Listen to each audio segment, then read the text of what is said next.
भाई साहब कुछ भी कहीं से कोई तथ्य रख रहा हो, कह रहा सब कुछ खत्म हो जाता है, सब कुछ बेकार हो जाता है।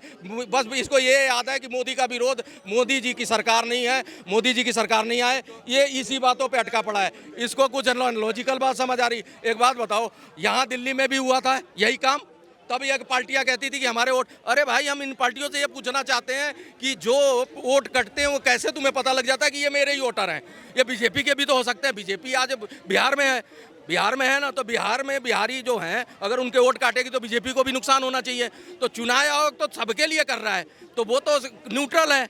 तो तुम्हें कैसे, ये ऐसा है, इनके पास मुद्दा विहीन है, इनको समझ ही नहीं आ रहा है। ये भाई साहब इतना मानसिक रोगी हो चुके हैं, पागल हो गए हैं कि इतने इनको नहीं समझ कि जनेऊ कोट के नीचे पहना जाता है या ऊपर पहना जाता है। उस हालत में पहुंच गए। आप सोच लो, वहाँ पे इन्होंने जो रैली की है उस पर पप्पू यादव को नीचे फेंक दिया, कन्हैया कुमार को नीचे फेंक दिया।